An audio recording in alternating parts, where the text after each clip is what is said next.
नमस्कार,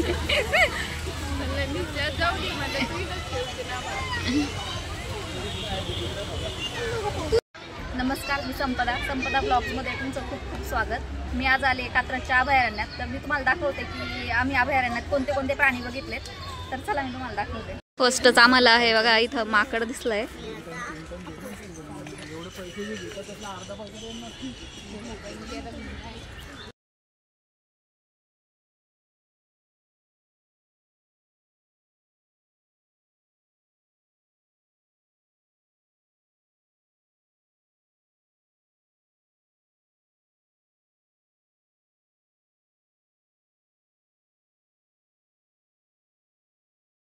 एक कासव बघा इथं, हे एवढं छोटं आहे आणि इकडे एक मोठं पण आहे।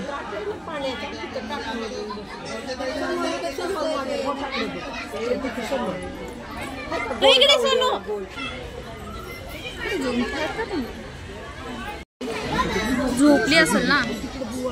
नाही ग, हलते डोळे, जिवंत आहे।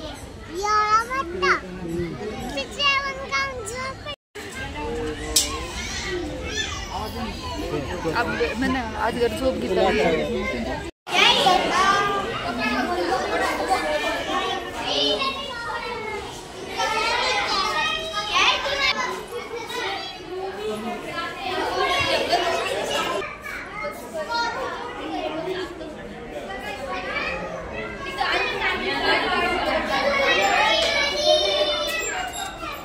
तो साप बघा तिथं झोपलाय आणि त्याच्या शेजारीच त्यांनी काट टाकली आहे।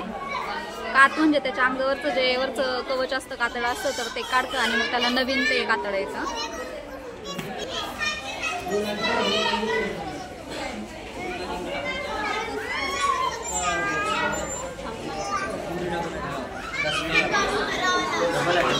बांबू हिरवा वाला आहे, बांबू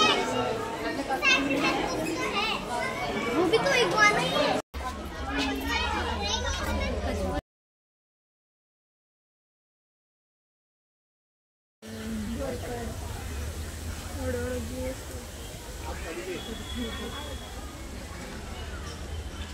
आता आम्ही साप बघून आलो। खूप वेगवेगळ्या प्रकारचे विषारी बिनविषारी साप होते, काही काही अजगर पण होते। तर मी त्या व्हिडिओमध्ये तुम्हाला दाखवलंच आहे।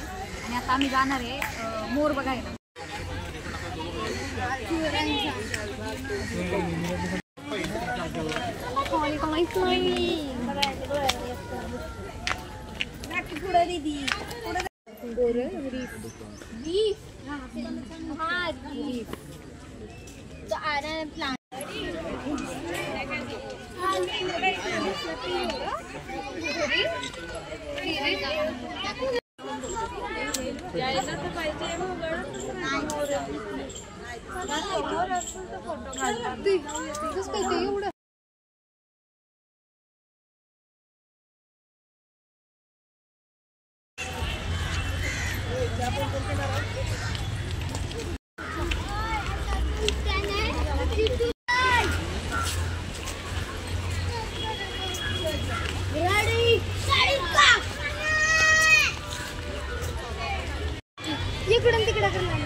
इकडून तिकडे इकडून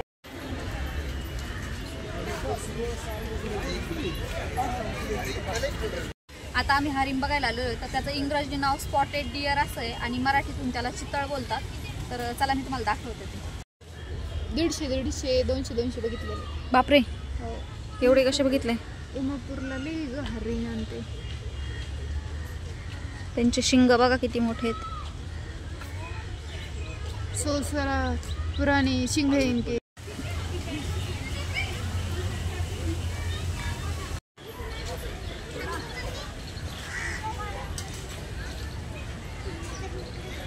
हे जे आहे याला सांबर बोलतात।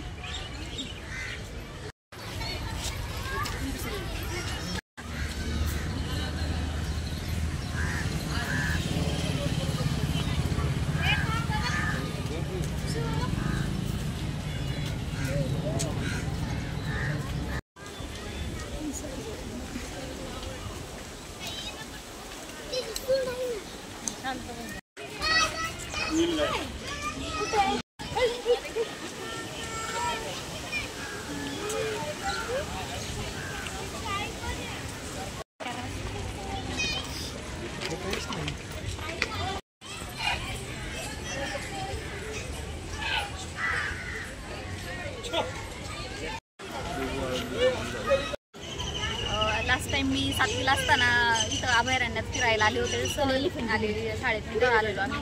तेव्हा पण 2 हत्ती होते आणि आत्ता पण 2 हत्ती आहेत. तर बघा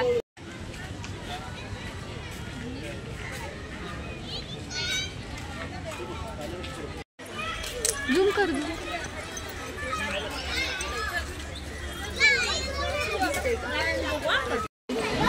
झोपली असेल ना. नाही ग, हलते डोळे, जिवंत आहे. दाखवते की किती मोठा आजगर आहे बघा इकडं.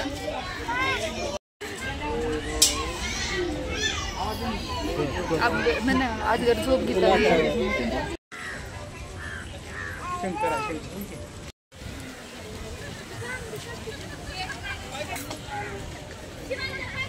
इथं जवळ आले.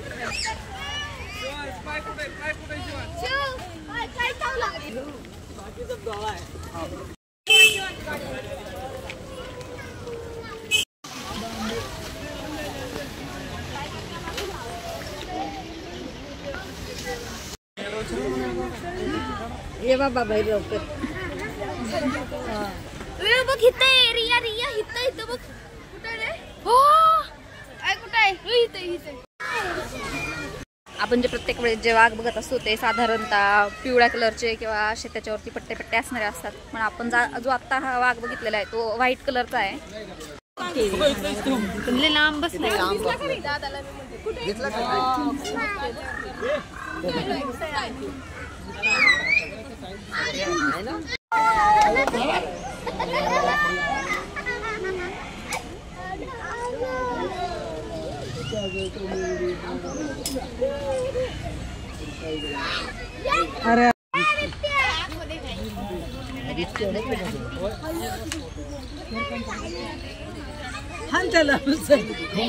अरे सगळं बघून झालेलं आहे. पण मी तुम्हाला सांगते की तुम्ही काय काय फॉलो करा. म्हणजे सगळ्यात पहिल्यांदा तर तुमच्यासोबत जर वृद्ध व्यक्ती वगैरे जर असतील किंवा छोटे मुलं जर असतील तर तुम्ही नक्की जी छोटी गाडी असते तर ती प्रेफर करा. पायाने चालत जाऊ नका, कारण खूप चालायला लागतं.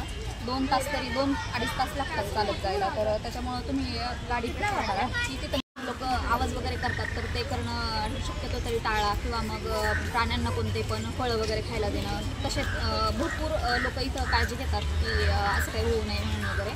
पण तरी पण तुम्ही शक्यतो तरी आले तरी इकडं टाळा आणि एकदा इकडं नक्की भेट द्या.